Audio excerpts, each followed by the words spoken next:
දේශපාලඥයින්ට දඬුවම් දෙන්නේ නැති වෙයිද? දඬුවම් ලැබෙනවා. ඒ මේ අදුරදර්ශී නායකයින්ට දඬුවම් ලැබෙන්නේ නැති වෙයිද? දඬුවම් ලැබෙනවා.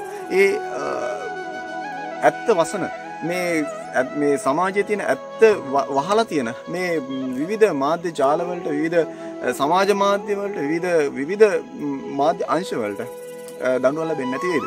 දඬුවම් ලැබෙනවා. නමුත් ඊට කලින් ඒ දඬුවම් ලැබෙන්න කලින් මිනිස්සුන්ට මේ සමස්ත ජනතාවට ගොඩක් පීඩා විඳින්න වෙයි මේ යන ක්‍රමවේදය තුල. දැන්වත් ඇත්ත හොයන්න පටන් ගත්තේ නැති වුණොත් දැන්වත් මේ රටේ තියෙන ඇත්ත මොකද්ද?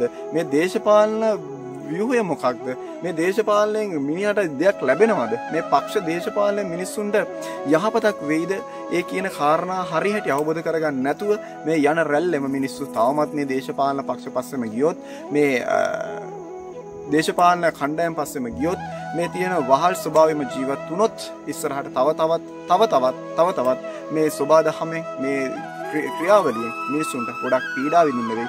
ගොඩක් දුක් විඳින්න වෙයි, ගොඩක් වේදනාව විඳින්න වෙයි කියන කාරණාව මතක තියාගෙන මිනිස්සු අද ඉඳන් මේ මොහොතේ ඉඳන් ඉදිරිය ගැන හිතන්න අතීතයත් වර්තමානයත් අනාගතයත් තුලින්. ඒ කියන්නේ අතීතයේ කොයි විදිහට තිබුණේ, වර්තමානයේ කොයි විදිහට හැසිරෙන්නේ, ඒ අතීතයේ තිබුණ විදිහත් වර්තමානයේ හැසිරෙන විදිහත් ගැන හිතලා අනාගතයේ කොයි විදිහට හැසිරෙයිද කියන තුන්කල් දැකීමේ ඥාණයෙන්, තුන්කල් දැකීමේ හැකියාවෙන් මිනිස්සු තීන්දුව අරගෙන පරීක්ෂණ නිරීක්ෂණ නිගමන තුලින් තමන්ගේ අනාගතේ ගොඩනගා ගන්න කටයුතු සැලසුම් මේ මොහොතේ පටන් නිර්මාණය කරගත්තේ නැති වුණොත් ඉදිරිය කුමකින් විසඳෙයිද කියන කාරණාව ඔබ සැමට තමන්ගේ S2 ඉදිරියේදී මැවිලා පේන, තමන්ගේ S2 ඉදිරියේදී තමන්ට දර්ශන වෙන කාල පරාසයක්, කාල රාමුවක්, යුගයක් ඉදිරියේදී නිර්මාණය වෙයි.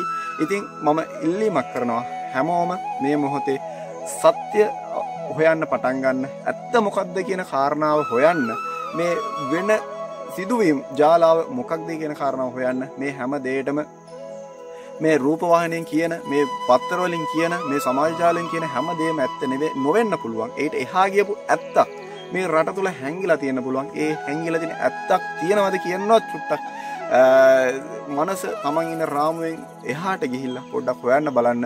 එතකොට නිවැරදි දේ හමු වුණොත් ඒ තුල අපි ගොඩ නැගෙමු. නැත්නම් අපි වෙන යම් ක්‍රමයකින් හරි නිවැරදි ක්‍රමවේදයක් හදාගන්න අපි උත්සාහ කරමු.